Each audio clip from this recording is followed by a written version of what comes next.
لله رب العالمين والصلاة والسلام على خاتم النبيين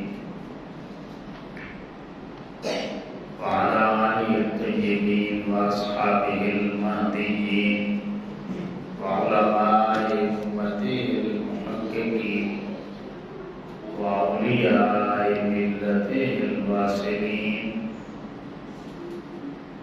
وعلينا معهم أجمعين.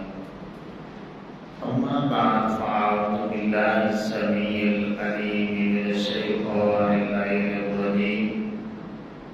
بسم الله الرحمن الرحيم. أنعم الله عليهم من النبيين والصديقين والشهداء والصالحين. صدق الله مولانا العظيم. إن الله وملائكته يصلون على النبي يا أيها الذين آمنوا صلوا عليه وسلموا تسليما. تمامی آباد درود پاک پیش فرمو. الصلاۃ والسلام علیک یا سیدی یا رسول اللہ وعلى آلك وصحبك يا حبيب الله. الصلاة والسلام عليك يا نبي الله وعلى آلك وصحبك يا رحمة للعالمين. حمد و صلاة کے بعد تمامی احباب کو السلام علیکم ورحمۃ اللہ وبرکاتہ.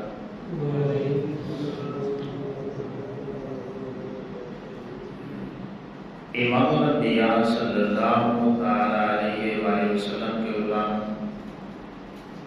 اللہ رب العزت کا کروڑا شکر ہے کہ جس نے اپنی توفیق خاص سے ہم سبھی کو اپنی پاک بارگاہ میں حاضری کا شرف عطا کیا. اپنا اور اپنے حبیب مکرم صلی اللہ علیہ وآلہ وسلم کا ذکر پاک سننے اور سنانے کی توفیق عطا فرمائے. بلا تمہید میں اپنی گفتگو قرآن مجید کی اسی آیہ کریمہ سے شروع کرنا چاہتا ہوں. اللہ فرماتا ہے انعم اللہ علیہم من النبیین والصدیقین والشہداء والصالحین. اس کا ترجمہ یقیناً آپ سبھی جانتے ہیں. اللہ اپنے بندوں کو بتا رہا ہے کہ انعام یافتہ جو گروہ ہیں وہ چار ہیں. کتنے ہیں؟ اللہ کا انعام سب سے پہلے نبیوں پر ہوا، پھر صدیقوں پر ہوا، پھر شہیدوں پر ہوا اور پھر صالحین پر، ولیوں پر ہوا.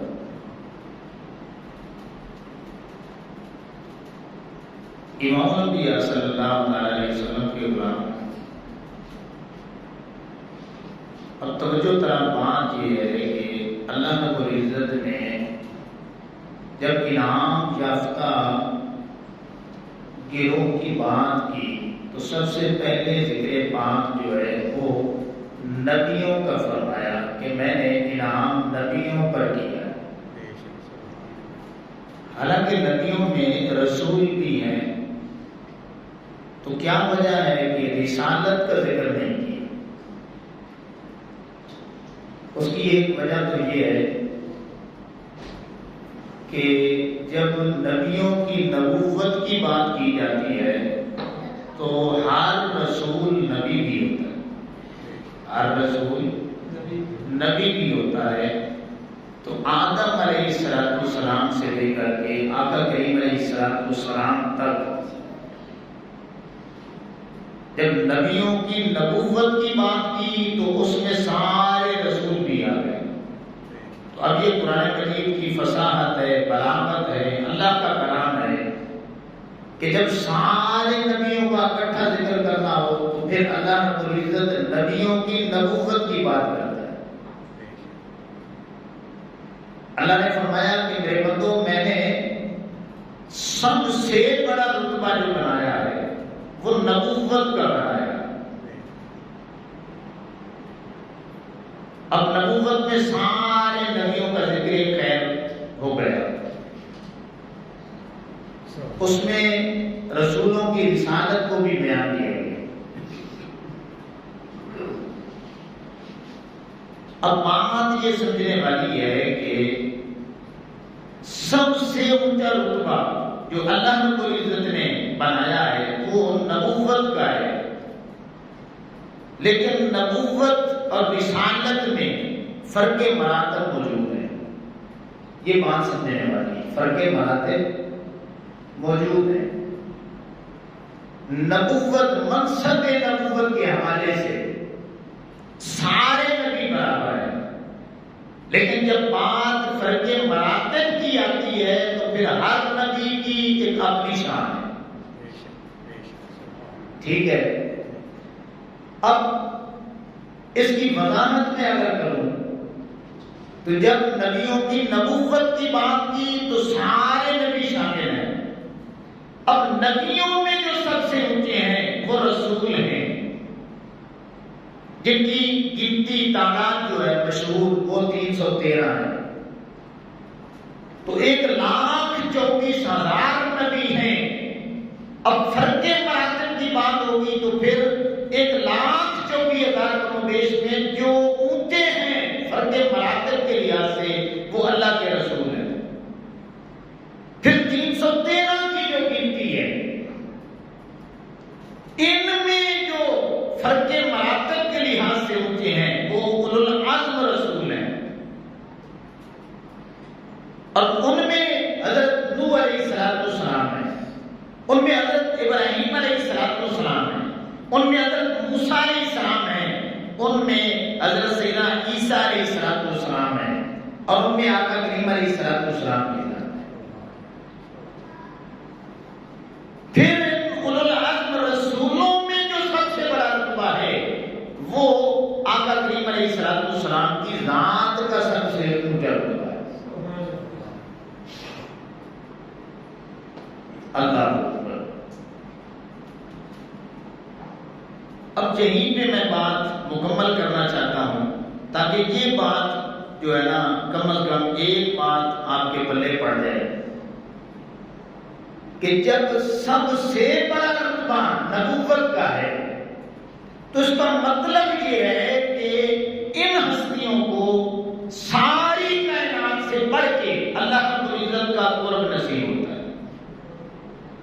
جب سب سے بڑا رتبہ نبیوں کا ہے، سب سے بڑا انعام نبیوں پہ کیا ہے، تو در حقیقت بات یہ ہے کہ اللہ رب العزت نے اپنا قرب ساری کائنات کے لوگوں سے بڑھ کے اپنے نبیوں کو عطا کیا۔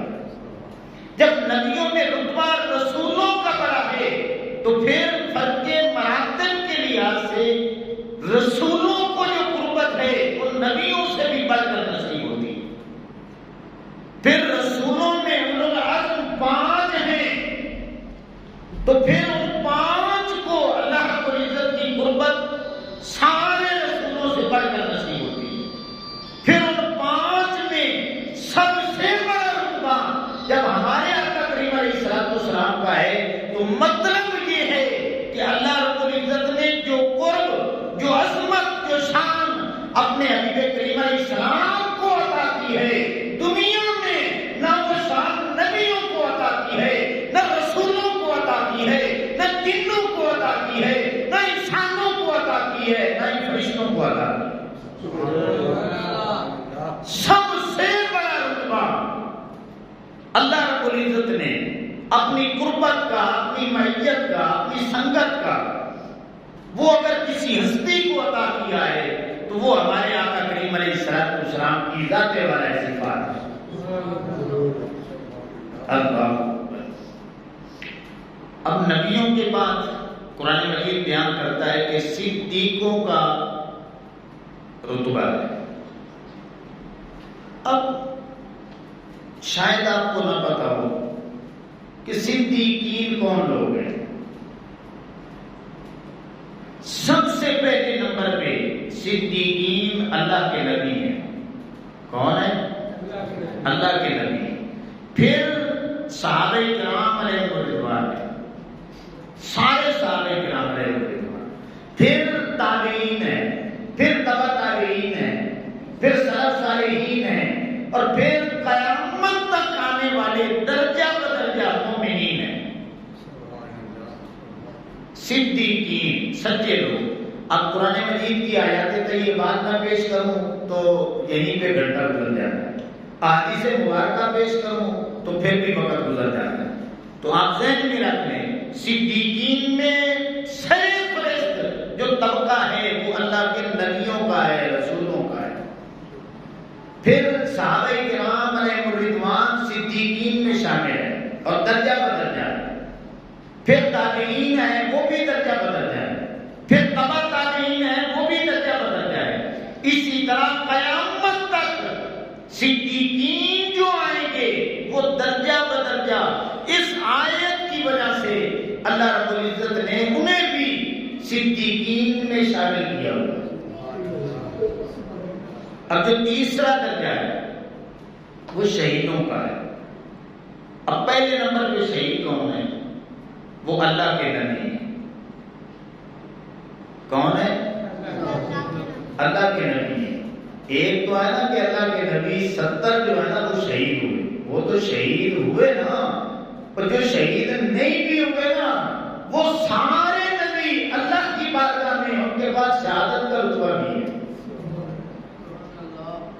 شہیدوں میں سرفرست جو شہید ہیں وہ اللہ کے نبی ہیں، پھر صحابہ کرام علیہ رضوان ہیں، پھر اسی طرح تابعین ہیں، تبع تابعین ہیں، سلف صالحین ہیں، اور قیامت تک جو شہید ہوں گے وہ درجہ بدرجہ اس آیت میں اللہ رب العزت نے ان کا رتبہ بیان کیا۔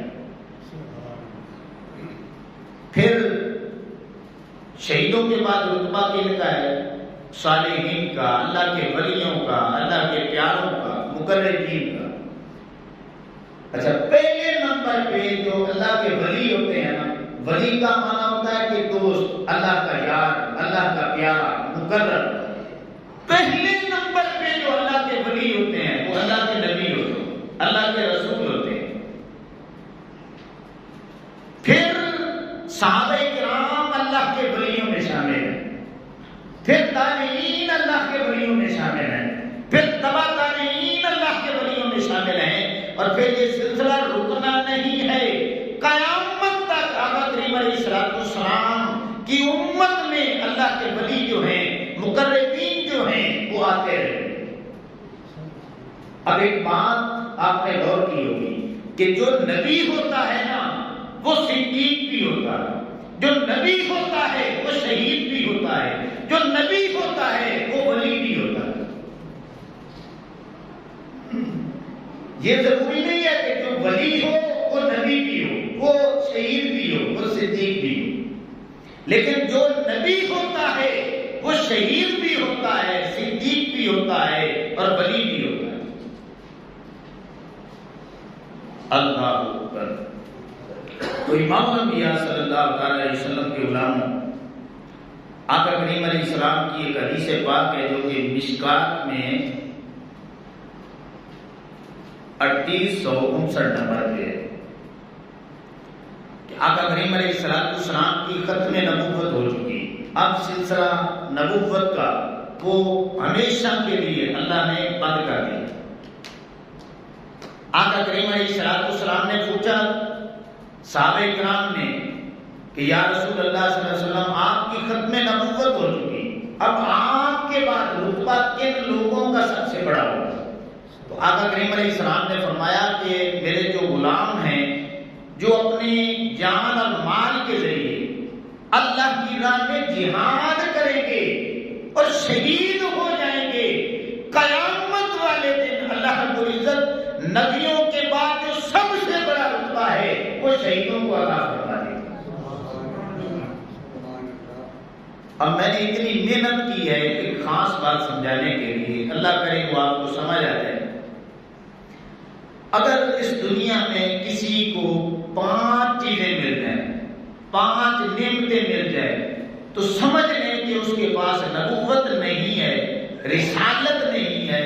نبوت اور رسالت کے بعد جو سب سے بڑا رتبہ اللہ نے بنایا ہے نا، اللہ نے اس کی جھولی میں وہ رتبہ ڈال دیا۔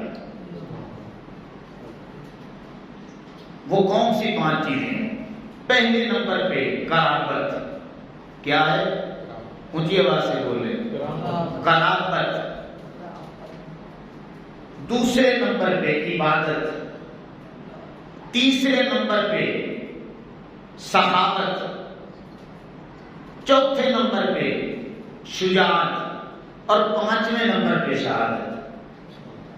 یہ 5 رتبے، درجے، یہ کسی بندہ مومن کو نصیب ہو جائے نا، اب کوئی نبی تو بن نہیں سکتا، رسول تو آ نہیں سکتا۔ نبوت اور رسالت کے نیچے نیچے جو بھی اللہ نے بڑے سے بڑے رتبے بنائے ہیں، سمجھ لیں کہ اس کے 5 سے 5 رتبے ہیں، وہ نبوت اور رسالت کے بعد اس کے پاس سب سے بڑا رتبہ موجود ہے۔ اب یہ قرابت سے کیا مراد ہے؟ قرابت کی وضاحت آپ تھوڑی سی جاگ کے توجہ کے ساتھ سنیں۔ قرابت کی 5 قسمیں، کتنی قسمیں؟ 5 قسمیں ہیں۔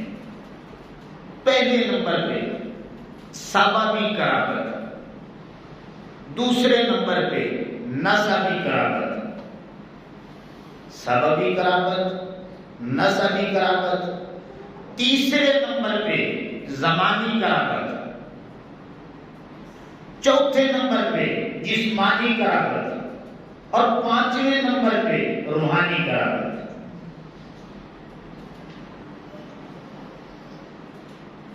مشکل باتیں ہیں، توجہ کریں گے تو انشاءاللہ سمجھ آ جائے گی بات۔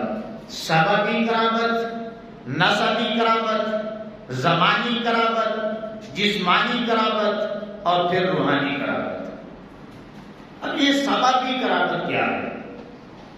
سببی قرابت سے مراد ہے کہ آقا کریم علیہ السلام کے ساتھ ہمارا جو رشتہ ہے وہ کس بنیاد پہ ہے؟ کلمے کی بنیاد پہ۔ کس بنیاد پہ ہے؟ یہ سببی قرابت ہے۔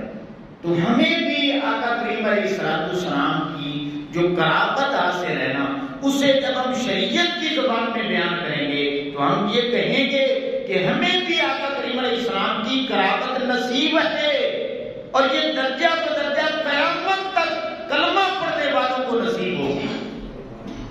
جو ہماری قرابت آقا کریم علیہ السلام کے ساتھ ہے، جب ہم اسے بیان کریں گے شریعت کی زبان میں تو پھر بولیں گے سببی قرابت ہے، اس کلمے کی بنیاد کی وجہ سے ہماری قرابت ہے۔ یہ بھی ایک درجہ ہے جو الحمدللہ اللہ رب العزت نے ہم سبھی کو عطا کیا۔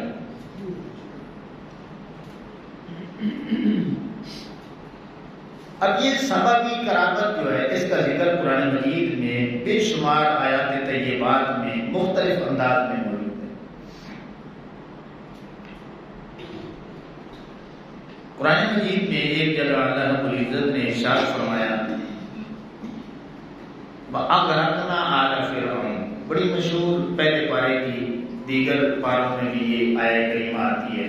اللہ فرماتا ہے کہ ہم نے فرعون کی آل کو غرق کر دیا، فرعون کی آل کو غرق کر دیا۔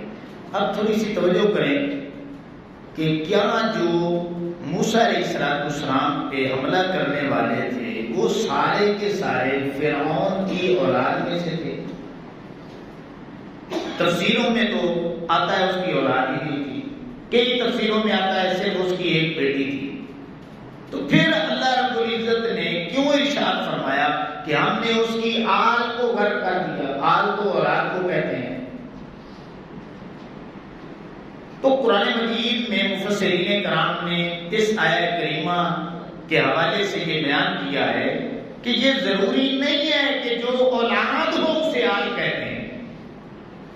اگر آپ کے نظریات کسی کے ساتھ ملتے ہیں، آپ کی سوچ کسی کے ساتھ ملتی ہے، تو آپ اس کی آل میں شامل ہیں۔ تو جو فرعونی لشکر میں شامل تھے وہ فرعون کی اولاد میں سے نہیں تھے، لیکن ان کی سوچ فرعون کے ساتھ ملتی تھی، طبیعت فرعون کے ساتھ ملتی تھی، فرعون کے لشکر میں آئے تھے۔ اس سوچ کی وجہ سے، اس سبب کی وجہ سے اللہ نے فرمایا کہ یہ صرف فرعون کے لشکر میں داخل نہیں ہے بلکہ فرعون کی آل میں بھی داخل ہے۔ اللہ اکبر۔ تو امام الانبیاء صلی اللہ تعالی علیہ وسلم کے غلاموں، قرآن مجید ہمیں بتا رہا ہے کہ جب کسی کے ساتھ سوچ مل جاتی ہے، فکر مل جاتی ہے، طبیعت میلان کر لیتی ہے، تو پھر بھی آپ کا رشتہ اس کے ساتھ بن جاتا ہے، اور اس کو صحابی قرابت کہتے ہیں۔ ہماری جو قرابت ہے کلمے کی بنیاد پہ، آقا کریم علیہ السلام نے جو نظریات عطا کیے، آج ہمارے کوئی ہے یا نہیں ہے، اس بنیاد پہ ہم آقا کریم علیہ السلام کی ایک درجے میں ہم بھی آل بنتے ہیں، ٹھیک ہے نا؟ ایک درجے میں سارے کلمہ پڑھنے والے آقا کریم علیہ السلام کی آل میں داخل ہیں۔ جو بھی آقا کریم علیہ السلام کا کلمہ پڑھتا رہے گا قیامت تک، ایک درجے میں وہ بھی آقا کریم علیہ السلام کی آل میں داخل ہوتا چلا جائے گا۔ اب دوسری بات سنیں کہ اللہ رب العزت نے قرآن مجید میں ارشاد فرمایا فَإِذَا نُفِخَ فِي الصُّورِ فَلَا أَنْسَابَ بَيْنَهُمْ يَوْمَئِذٍ وَلَا يَتَسَاءَلُونَ۔ اللہ نے فرمایا کہ ادھر سور پھونکا جائے گا، جب سور پھونکا جائے گا تو پھر کیا ہوگا؟ فَإِذَا أَنْسَابَ بَيْنَهُمْ، تو تمام رشتے ناطے ختم کر دیے جائیں۔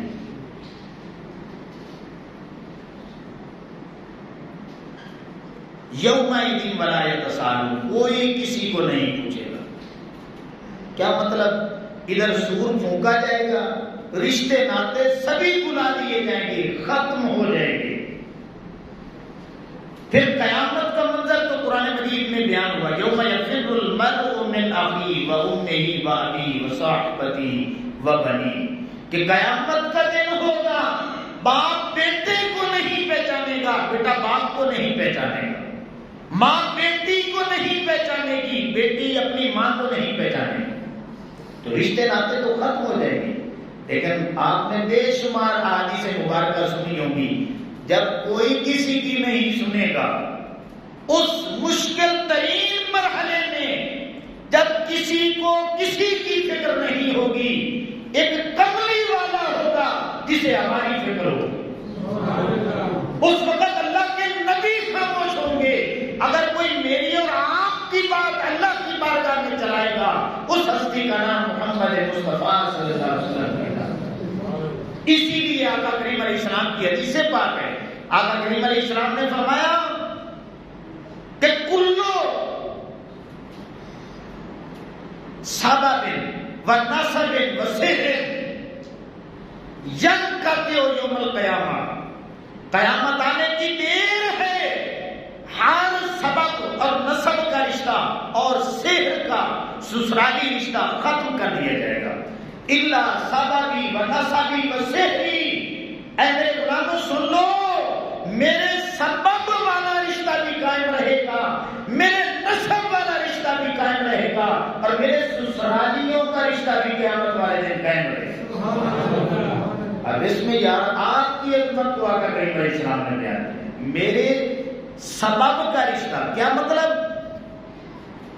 کہ قیامت آنے کی دیر ہے، آقا کریم علیہ السلام فرما رہے ہیں قیامت تک جس غلام نے بھی میرا کلمہ پڑھا ہوگا، یہ نہ سمجھے کہ میں نے اسے چھوڑ دینا ہے، یہ سبب ہے کلمہ پڑھنے کا، کیا وہ میری آل میں بھی آ چکا ہے، اس نے میرا کلمہ پڑھا ہے، صحابی قرابت مل چکی ہے۔ اب قیامت والے دن میرے غلاموں تمہیں مبارک ہو، سارے رشتے ختم ہو جائیں گے لیکن تمہارا میرا رشتہ نہیں ٹوٹے گا۔ پھر آقا کریم علیہ السلام نے فرمایا میرے نسب کا رشتہ، کیا مطلب؟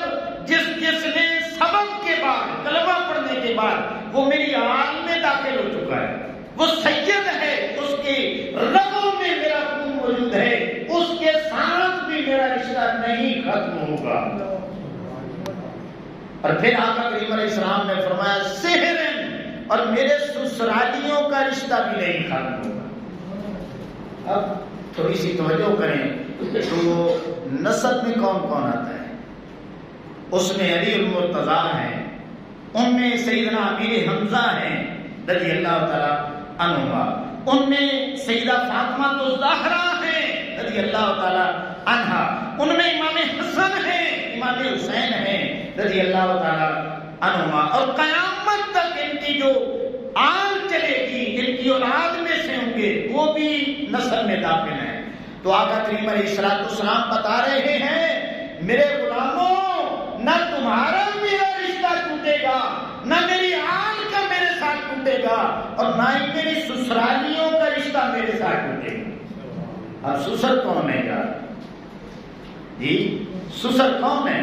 سیدنا صدیق اکبر رضی اللہ تعالیٰ، سیدنا عمر پاک رضی اللہ تعالیٰ، سیدنا حضرت ابو سفیان رضی اللہ تعالیٰ، اور بھی جو ازواج کے والدین ہیں، والد ہیں، وہ بھی آقا کریم علیہ السلام کے سسر ہیں۔ تو آقا کریم علیہ السلام بتا رہے ہیں میرے غلاموں، نہ ابو بکر کے ساتھ رشتہ ٹوٹے گا، نہ عمر کے ساتھ ٹوٹے گا، نہ میرا رشتہ میری آل کے ساتھ ٹوٹے گا، اور ان کی تو شانیں بھی الگ ہیں، جدا ہیں، وکھری ہیں، بلند و بالا ہیں، اور میرا رشتہ تو تمہارے ساتھ بھی نہیں ٹوٹے گا۔ اللہ اکبر۔ تو امام الانبیاء صلی اللہ تعالی علیہ وسلم کے غلاموں، یہ ہے نسبی قرابت۔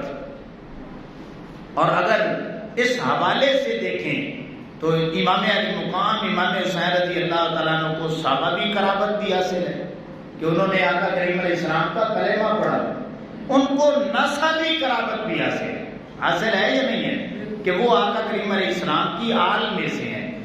اتنی قربت ہے کہ آقا کریم علیہ السلام نے انہیں اپنا بیٹا قرار دیا ہے۔ تو اگر بیٹا نسل میں نہیں ہے تو پھر کون ہوگا؟ اللہ اکبر۔ آگے چلیں، زمانی قرابت۔ زمانی قرابت سے مراد یہ ہے کہ اگر کسی کو سببی قرابت مل جائے، یعنی اس کو کلمہ نصیب ہو جائے، اور پھر نسبی قرابت مل جائے کہ وہ سید بھی ہو، تو اب اس کا درجہ اور بڑھ جائے۔ اور اگر اسے زمانی قرابت بھی مل جائے، زمانی سے مراد آقا کریم علیہ السلام کا زمانہ مل جائے، تو پھر اس کا درجہ اور بڑھ گیا کہ اس کو 3 قرابتیں آقا کریم علیہ السلام کی نصیب ہو چکی کہ آقا کریم علیہ السلام کا زمانہ مبارک مل گیا۔ اب زمانہ کن کن کو ملا؟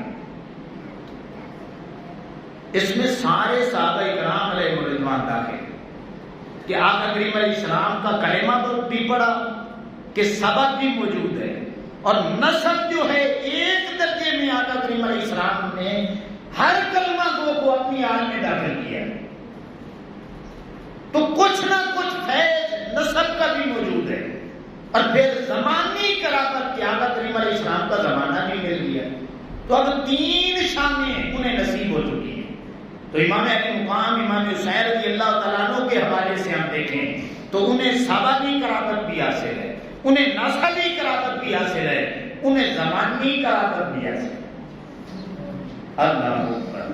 اب آگے چلیں، جسمانی قرابت۔ جسمانی قرابت سے کیا مراد ہے کہ آقا کریم علیہ السلام نے اگر کسی کو چوم لیا، آقا کریم علیہ السلام نے کسی کے منہ میں اپنا لعاب دہن ڈال دیا، جسم مبارک مس ہو گیا، حتیٰ کہ علماء نے لکھا ہے کہ کسی نے آقا کریم علیہ السلام کو صرف آنکھوں سے دیکھ لیا ہے، تو یہ بھی جسمانی قرابت ہے۔ اب امام علی مقام امام حسین رضی اللہ تعالیٰ عنہ کو آپ دیکھیں کہ آقا کریم علیہ السلام نے چوما ہے، گلے کو چوما ہے، منہ کو چوما ہے، ماتھے کو چوما ہے، سینے کو چوما ہے، اور پھر آقا کریم علیہ السلام نے اپنا لعاب دہن بھی ان کے منہ مبارک میں ڈالا ہے۔ پھر اس سے بھی بڑھ کر کہ جہاں پہ آقا کریم علیہ السلام کے سینہ اطہر پہ اللہ نے قرآن نازل کیا ہے. حسین تو وہ ہستی ہے جہاں پہ قرآن اترتا تھا، حسین اسی سینے پہ کھیلا کرتا تھا. جس سینے پہ قرآن اترا ہے اسی سینے پہ امام علی مقام امام حسین رضی اللہ عنہ کھیلتے رہے ہیں. اب خود اندازہ لگا لیں کہ جسمانی قرابت کتنی نصیب ہوگی. اور پھر اب یہ 4 قرابتیں ہو چکی. سببی قرابت وہ بھی امام علی مقام امام حسین رضی اللہ تعالیٰ عنہ کو حاصل ہے. نسبی قرابت وہ بھی امام علی مقام امام حسین رضی اللہ تعالیٰ عنہ کو حاصل ہے. پھر زمانی قرابت وہ بھی امام علی مقام امام حسین رضی اللہ تعالیٰ عنہ کو حاصل ہے. اور پھر جسمانی قرابت وہ بھی امام علی مقام امام حسین رضی اللہ تعالیٰ عنہ کو حاصل ہے. اب آئے روحانی قرابت. اس کے لیے میں ایک حدیث پاک جو تقریباً تیسرے چوتھے جمعے سے ایک ہی حدیث پاک آپ کو سنا رہا ہوں کہ آقا کریم علیہ السلام نے فرمایا کہ حسین و منی، اونچی آواز سے بولنے، سبھی بولنے آ رہے، حسین و منی وانا من الحسین، سبھی بولیں حسین و منی وانا من الحسین. یہ حدیث پاک ہے. آقا کریم علیہ السلام نے فرمایا کہ حسین مجھ سے ہے، میں حسین سے ہوں. اب یہ روحانی قرابت میں آپ کو سمجھانے لگا اور بڑی مشکل ترین اس کی تفسیر ہے. یہ وہ احادیث مبارکہ ہے جو متشابہات میں داخل ہے کہ بڑے بڑے علماء ساتھ پکڑ کے بیٹھ جاتے ہیں کہ اس کی تفسیر کیا کریں. اب خود تھوڑی سی آپ نے آئیڈیا لگانا ہے. ایک اس کی تفسیر ہے ظاہری، ایک اس کی تفسیر ہے باطنی. ظاہری تفسیر کرے تو ایک جملہ مکمل ہوتا ہے، دوسرے کا ترجمہ پھر نہیں ہو سکتا. باطنی تفسیر کریں گے تو پھر ان دونوں جملوں کو سمجھنے میں آسانی ہوگی. ظاہری تفسیر کیا ہے وہ آپ سنتے رہتے ہیں کہ آقا کریم علیہ السلام نے فرمایا حسین و منی وانا من الحسین، حسین مجھ سے ہے، میں حسین سے. اب یہ جو پہلا جملہ ہے، پہلا جملہ آقا کریم علیہ السلام نے فرمایا حسین مجھ سے ہے، اتنی بات تو سمجھ میں آتی ہے. امام حسین رضی اللہ تعالیٰ عنہ آقا کریم علیہ السلام کی آل میں سے بیٹی کے بیٹے ہیں. اور پھر ایک شرف حاصل ہے کہ آقا کریم علیہ السلام نے فرمایا میرا سلسلہ نسب ان کے ذریعے سے چلتا ہے. تو پھر امام حسین رضی اللہ تعالیٰ عنہ تو آقا کریم علیہ السلام کی اولاد میں سے ہیں، تو یہ کہا جا سکتا ہے کہ امام حسین رضی اللہ تعالیٰ عنہ حضور میں سے ہیں. یہ ظاہری تفسیر میں بتا رہا ہوں. اب دوسرا جملہ کوئی دنیا کا عالم مجھے نہیں ابھی تک نظر آیا ظاہری ترجمہ کیا ہو تو دوسرا جو جملہ ہے اس نے مکمل کیا کہ آقا کریم علیہ السلام نے فرمایا کہ حسین مجھ سے ہے. ظاہری تفسیر کی آپ کو بات سمجھ آ رہی بھئی شاید آقا کریم علیہ السلام نے نسبی سلسلے کی بات کی ہے تو پھر امام حسین رضی اللہ تعالیٰ یقیناً آقا کریم علیہ السلام کی اولاد میں سے. اگلا جملہ اس کی تفسیر کرنا ظاہری اعتبار سے بہت مشکل ہے کہ حضور نے فرمایا کہ وَأَنَا مِنَ الْحُسَيْنِ، میں حسین میں سے ہوں. اب اس کی تفسیر کرو، کوئی بھی نہیں کر سکتا. اس کی کیا تشبیہات دے گی؟ ظاہری ترجمہ کرنے والے سر پکڑ کے بیٹھ گئے، کچھ سمجھ نہیں آیا. ایک جملہ جو پہلا تھا اس کا ترجمہ کیا، علماء نے کہا دوسرے کا کرو، وہ کہتے ہیں اس کی سمجھ نہیں آئی. جو باطنی تفسیر کرنے والے تھے وہ بولے کہ آقا کریم علیہ السلام نے پوری بات ہی ظاہری حوالے سے نہیں کی، باطنی حوالے سے کی ہے. تو پھر ترجمہ کیا بنے گا؟ آقا کریم علیہ السلام نے فرمایا آپ یہ باطنی تفسیر سنیں.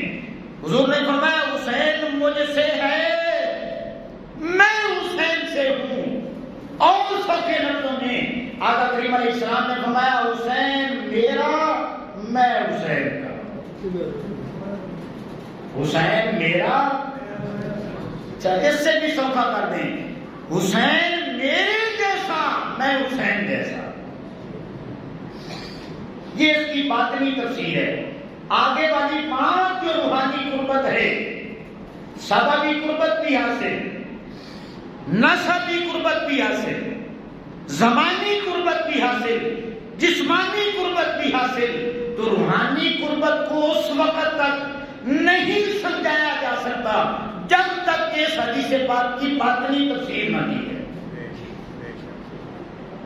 اب وہ لفظ آپ نے یاد رکھنا ہے کہ آقا کریم علیہ السلام نے فرمایا حسین مجھ سے، میں حسین سے، سوکھے لفظوں میں حسین میرا، میں حسین کا، اور زیادہ سوکھے لفظوں میں کہ آقا کریم علیہ السلام فرمایا حسین میرے جیسا، میں حسین جیسا۔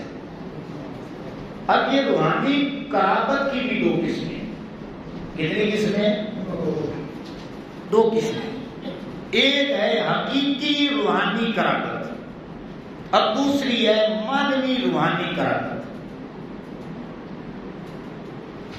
حقیقی روحانی قرابت سے کیا مراد ہے؟ اس سے مراد یہ ہے کہ آقا کریم علیہ السلام کی جو روح پاک بنی ہے، اللہ رب العزت نے جس راؤ میٹیریل سے تیار کی ہے، آقا کریم علیہ السلام اپنی امت کو بتا رہے ہیں میرے غلاموں، جس راؤ میٹیریل کے ساتھ اللہ نے میری روح کو تخلیق کیا ہے، میرے حسین کی روح کو بھی اسی راؤ میٹیریل کے ساتھ اللہ نے بنایا ہے۔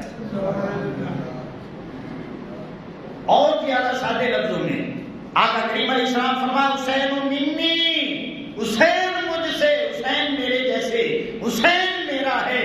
کیا مطلب؟ روحانی قرابت بیان کر رہے ہیں کہ اللہ رب العزت نے جس نور سے میری روح کو بنایا ہے، اسی نور سے اللہ رب العزت نے حسین کی روح کو بھی بنایا ہے۔ جو میری روح کی اصل ہے وہی میرے حسین کی روح کی اصل ہے، جو میری روح کا مبدا ہے وہی میرے حسین کی روح کا مبدا ہے، جو میری روح کی غذا ہے وہی میرے حسین کی روح کی غذا ہے، جو میری روح کا مقصود ہے وہی میرے حسین کی روح کا مقصود ہے۔ اب یہ پہلا جملہ صرف مکمل ہوا کہ آقا کریم علیہ السلام بتا رہے ہیں میرے غلاموں سن لو، میرے بیٹے حسین کو صرف سببی قرابت حاصل نہیں ہے، صرف نسبی قرابت حاصل نہیں ہے، صرف زمانی قرابت حاصل نہیں ہے، صرف جسمانی قرابت حاصل نہیں ہے، بلکہ حقیقی روحانی قرابت بھی اللہ نے میرے بیٹے حسین کو عطا فرما دی۔ اب مانوی روحانی قرابت وہ سن لیں، وہ کیا ہے؟ آقا کریم علیہ السلام کی روح مبارک کی بات ہو چکی، پہلا جملہ مکمل ہو چکا کہ حسین و منی کی تفسیر کیا بن گئی۔ اب یہ جو آقا کریم علیہ السلام نے فرمایا انا من الحسین، کہ میں حسین سے، حسین میرا، میں حسین کا، اب اس کی تفسیر کیا بنے گی؟ اب مانوی روحانی قرابت سن لیں، روح سے نکلے تو آقا کریم علیہ السلام کا ایک بشری جہان بھی ہے، بشروں کے جہان میں آقا کریم علیہ السلام کی جلوہ گری، تو اب بشر ہونے کے ناطے آقا کریم علیہ السلام فرما رہے ہیں علم میں، عمل میں، تقوی میں، طہارت میں، اخلاص میں، اعمال میں، افکار میں، رفتار میں، گفتار میں، اٹھنے میں، بیٹھنے میں، سونے میں، لیٹنے میں، عبادات میں، شکل و صورت میں، کردار میں، ظاہری اور باطنی طور پہ اللہ رب العزت نے مانوی روحانی قرابت بھی اللہ نے میرے بیٹے حسین کو عطا فرمائی۔ سبحان اللہ، اللہ اکبر۔ تو پھر امام الانبیاء صلی اللہ تعالی علیہ وسلم کے غلاموں امام علی مقام امام حسین رضی اللہ تعالیٰ عنہ کی آپ کی عظمت سمجھیں، اس سے بڑھ کر کون عظمت بیان کر سکتا ہے کہ سببی قرابت بھی امام حسین رضی اللہ تعالیٰ عنہ کو حاصل ہے، نسبی قرابت بھی سیدنا امام حسین رضی اللہ تعالیٰ عنہ کو حاصل ہے، اور پھر زمانی کرامت بھی آپ کو حاصل ہے، جسمانی کرامت بھی حاصل ہے، اور روحانی کرامت کی دونوں جو شکلیں ہیں، حقیقی روحانی کرامت ہے یا مانوی روحانی کرامت ہے، آقا کریم علیہ السلام فرما رہے ہیں وَأَنَا مِنَ الْحُسَيْنِ، حسین مجھ سے ہے، حسین منی، حسین میرا ہے، میں حسین کا ہوں۔ آقا کریم علیہ السلام نے ان ساری کرامتوں کو صرف ایک ہی حدیث میں بیان کر دیا۔ اب ان کی عظمت کا یاد تعین کر لیں کہ صرف کرامت دیکھیں گے تو آپ کہیں اٹھیں گے کہ امام حسین رضی اللہ تعالیٰ عنہ کرامت میں بے مثل و بے مثال نظر آتے ہیں۔ اور پھر عبادت دیکھ لیں، عبادت اس وقت تک کوئی بندہ عابد نہیں بن سکتا جب تک کہ 4 باتیں اس نے آ نہیں کرتی۔ پہلی بات، اب اس کی تفسیر تو نہیں ہو سکے گی، ٹائم ہو چکا ہے، صرف آپ 4 باتیں ہی سن لیں۔ عابد کون ہوتا ہے؟ پہلی بات سن لیں، عابد وہ ہوتا ہے جو عبادت کے ظاہری اور باطنی آداب کو جانتا ہو۔ اب اس کی بھی لمبی تفصیل ہے۔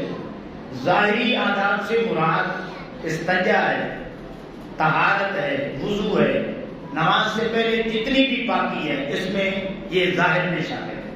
باطن میں کیا چیز ہے کہ جب بندہ مومن نماز کے لیے کھڑا ہو تو ظاہری آداب کے ساتھ ساتھ وہ سچی توبہ کر کے اللہ کے سامنے کھڑا۔ عابد کون ہوتا ہے؟ جو عبادت کے ظاہری اور باطنی آداب کو جانتا ہو۔ عابد کون ہوتا ہے؟ جو عبادت کا وقت بھی جانتا ہو۔ عبادت گزار کون ہوتا ہے؟ عابد کون ہوتا ہے؟ جو عبادت کا درجہ، فضیلت، اہمیت اور فرضیت بھی جانتا ہو۔ 3 باتیں۔ اب چوتھی بات یہ ہے کہ دنیا ادھر سے ادھر ہو جائے، اس کی عبادت میں رکاوٹ نہ آ سکے، وہ عابد ہوتا ہے۔ اب آپ یہ 4 باتیں اگر امام حسین رضی اللہ تعالیٰ عنہ پہ اپلائی کر لیں تو صرف کربلا کا مقام ہی دیکھ لیں، میدان کربلا دیکھ لیں کہ امام حسین رضی اللہ تعالیٰ عنہ ہر طرف سے مصیبتیں آ رہی ہیں، تیر چل رہے ہیں، نیزے چل رہے ہیں، دشمن حملہ آور ہو چکے ہیں، تو امام حسین رضی اللہ تعالیٰ عنہ ظاہری اور باطنی آداب بھی جانتے ہیں، عبادت کا درجہ بھی جانتے ہیں اور عبادت کا وقت بھی جانتے ہیں۔ ساری دنیا روکنے والی ہے، امام حسین رضی اللہ تعالیٰ عنہ اس دنیا سے جاتے جاتے اپنے مشن کو نہیں بھولے، اس دنیا سے جا رہے تھے، اپنا سر سجدے میں رکھ دیا۔ ہمیں تو تھوڑی سی مصیبت آ جائے اللہ کے سجدے بھول جاتے ہیں، تو امام حسین رضی اللہ تعالیٰ عنہ جاتے ہوئے بھی اپنا سر سجدے میں رکھ کے بتا رہے تھے، اے دنیا والوں، میرے اوپر کلام کرنے سے پہلے کم از کم میرا آخری سجدہ دیکھ لینا۔ میں اسی رب کے لیے نکلا تھا، اسی رب کے لیے اپنی قربانی دے کے اپنے مشن کو نہیں بھولا، اللہ کی عبادت کو نہیں بھولا۔ دیکھ لو میرے آخری سجدے کی طرف کہ میں عابد ہوں یا نہیں ہوں، فیصلہ تم خود کر لیں۔ اللہ اکبر۔ تو امام الانبیاء صلی اللہ تعالی علیہ وسلم کے غلاموں، عبادت میں بھی امام حسین رضی اللہ تعالیٰ عنہ بے مثل و بے مثال ہے۔ تو آگے جو 2 درجے رہتے ہیں، شجاعت کا اور صحابت کا، شہادت کا، انشاءاللہ وہ ہم بیان کریں گے۔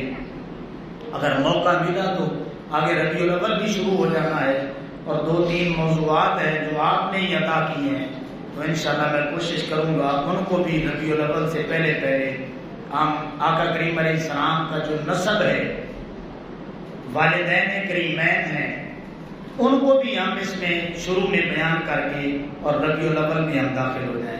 میں دعا کرتا ہوں کہ اللہ رب العزت میری سب کی حاضری قبول فرمائے، اور ان پاک لوگوں میں اللہ رب العزت ان کی غلامی کا جو پٹا ہے وہ مالک ہمیں نصیب فرمائے، اور یہ جو نسبت ہے یہ ہماری اس دنیا میں بھی قائم رہے، قبر میں قائم رہے اور حشر میں قائم رہے۔ وما علینا